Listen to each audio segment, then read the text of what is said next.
Hello there. Long time no see, mister. I bring the news from the land of the cyst. My work on the Feast of Charybdis regiment for Turnip28 continues. And what unit am I building today? Well, let's look at it. This is the layout of your regular Turnip28 regiment for what is called a 3-snub game. 2 basic snubs, called Toadies, are in command of 1 unit each, while the main snub, the Tough, commands 2 whole units. The backbone of every proper Turnip28 regiment is a fodder, which I have built and painted in previous video. So let's get that out of the way. I already know that giant freaking crabs will take slots of 2 units. But I'm not gonna bait you, my brother. This video is not about building giant crabs. But if you came to watch this video because you want to see some crabs, stay with me long enough and you will not be disappointed. With 1 slot in the regiment remaining, I have made a decision to fill it with the ancient relic, the ultimate war engine, Stump gun. This code will benefit from more shooting, and when needed, the code's ability will allow it to burrow underground and emerge inside a piece of dangerous terrain in the next turn, making it the only movable stump gun in a game. That is, if I understood the rules correctly. And if not, I will at least have a cool stump gun. I have already built 1 cannon for my universal regiment. When I was building this model, I didn't know what should I imagine as a stump gun. I am not a native English speaker and have never came across this term before. So what I did was that I sculpted a literal tree stump, gave it a little personality, and glued a 3D printed cannon on top of it. It is a stump gun! But let's build a new one. Unfortunately, I have no more 3D printed cannons, so I will have to build this one from scratch. I will use a big plastic card tube, some coffee stirrers, plastic card and model chain. I decided to go with 80mm base, the biggest size of the base recommended by the rules for stump gun. I want to have a big cannon, definitely not compensating for anything, I swear. But anyway, the cork, I glued it to the base. Then I started planning. I took plastic tube and eyeballed some measurements and tried to find the best angle it is going to sit against the base. The tube was too long, so I had to cut the top of it. Ouch, that could hurt, but it is considered a sacred tradition in some cultures. I tried different arrangements of wooden sticks glued to the plastic tube to find the right pose for the cannon. After a few tries, I have put together the construction on which the cannon will stand. A pretty unnecessary step in hindsight, because most of the cannon will end up under layers of texture later. I mixed up some milliput to sculpt further details. I added a bit to the back of the cannon, which I learned is called cascabel. I also added some rims. The cannon was decorated with floral ornaments to accentuate the fact that besides it being an engine of war, it is also indeed a valuable relic. I rolled a few milliput strings and wrapped it around the tube to be reminiscent of vines. Also a little unnecessary step, but at the time I was just enjoying the process. Then I took my clippers and made a few cuts around the cannon's muzzle. I was going for a cartoony damage effect on the end of the gun.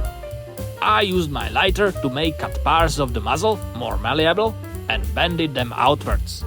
By the way, did you know that fire makes milliput harden faster? Well, I know it now. After this little detour, I finished the floral patterns around the gun and tapped them with little drops of green putty to look like leaves. Now the base for my stump gun is done and I have to add crew now. My idea for the crew is that there are going to be 2 guys in the front using chains to pull the cannon from the mat, and third fella will hold the banner in the back. I glued the body of the banner bearer to the back of the base, and for the guys pulling the cannon, I decided to use 3D printed Turnip28 torsos. One I attached to pair of the legs cut from the Paris Food Night, but for the second one I gave myself a little challenge to sculpt the lower part of the body. I attached the torso to the pin and then put some aluminum foil around it to create a little bit of volume. Another pin was added and I created the shape of the leg around it. I wasn't too keen on accuracy and detail of my sculpt, because I relied on the fact that texturing step later will hide all major imperfections. I roughly sketched arms on both pulling guys. Then I gave banner bearer his pole made of brass rod, and I also decided to add another crew member.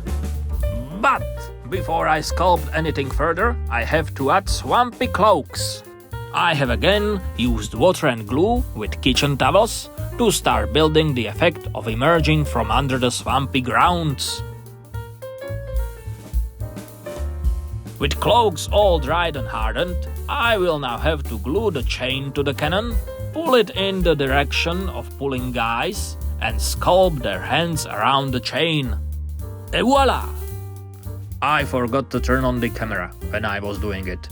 What a shame! But it came out pretty good, so I am happy with the result.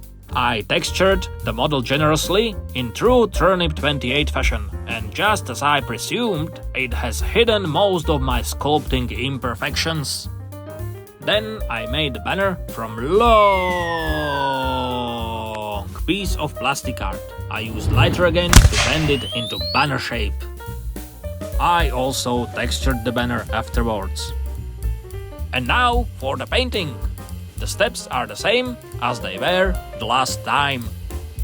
Grey brush-on primer for entirety of the model, plague bearer flesh for everything again, and gore granta fur on the guys.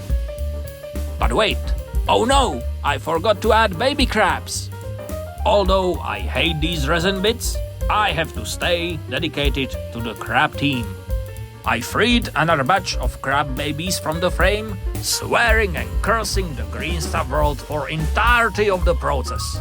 I glued them randomly to the base and models, applied primer on them, painted them with plague bearer flesh, and now back to the familiar steps. Blade metal for metallic bits, and also a little bit of liberator armor for ornaments on the Stump gun. Demoned hide on banner and crabs. Wildwood on the lower part of the base. Strong tone to wash it. Drawing stuff on the banners. Then oil wash step. Highlighting purples and metallics. Applying dirty down colors. My special turnip mud, and of course stuffs. And now my Stump gun is ready to battle. I can fill up another slot in my Feast of Charybdis regiment. But who will give my units orders? I need to make some snobs. Members of the horrible and degenerate aristocracy of the land of the cyst. The rules recommend using 20 to 40mm bases for Toadies and 20 to 60mm bases for Toffs. I will go with the largest options. These guys from Dungeons and Lasers Townsfolk set will be my Toadies. They look snobby enough for me. I will make my Toff out of this D&D Tavern Keeper lady. But that is something you will see in part 3. When I was making this stop motion bit, I didn't expect this video to be so long. Also, at the time of releasing this video, she has not yet been completed. So, let's focus on the Toadies. I have them planned out as guys standing on crabs. Not very creative in a crab-based sculpt, one could say, but I think the fat guy shouting orders from the back of the big crab represent the role of the snob well enough. In addition, it gives me an opportunity to practice how to sculpt the crab on a smaller scale before I get to do the large ones. After studying the depths of crab anatomy, I learned the shocking fact That crab is made of the crab parts. The main part is his body, which is usually disc-shaped. So I shaped a little disc from tin foil, put some milliput on it, and sculpted some details around it. I have done upper side of the shell first, and when it hardened, I sculpted the bottom side, where I put dents where legs and claws would be connected later. To create crab legs, I got a brilliant idea to bend cut pieces of paper clips and sculpt the legs around them. This idea was not so brilliant. Shaping pieces of green stuff on bent wire proved to be too difficult for me. Fortunately, crab's legs are, just like crabs, made out of parts that are way easier to make, as all they require is a little bit of rolling. I rolled out each segment of crab's limbs and sculpted their claws.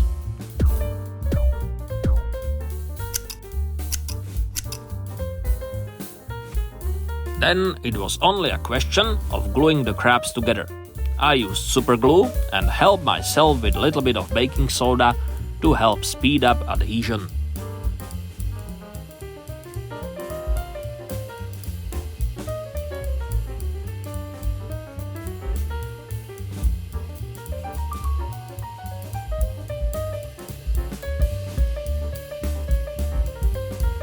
And finally, I've got some crabs finished. They are way easier to make than I first thought. Making the large ones will be piece of cake. Okay, but these are meant to be mounts for my toadies, so let's continue. I simply glued the minis on crabs' backs and sculpted visors around their heads.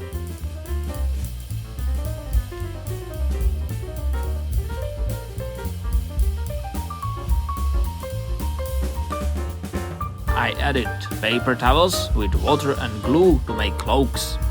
Then I repeated all the established painting steps.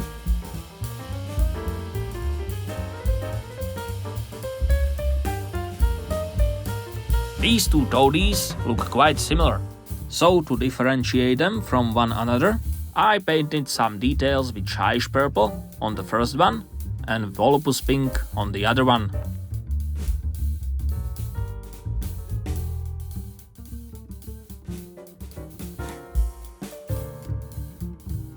And now my toadies and Stump gun are finally done.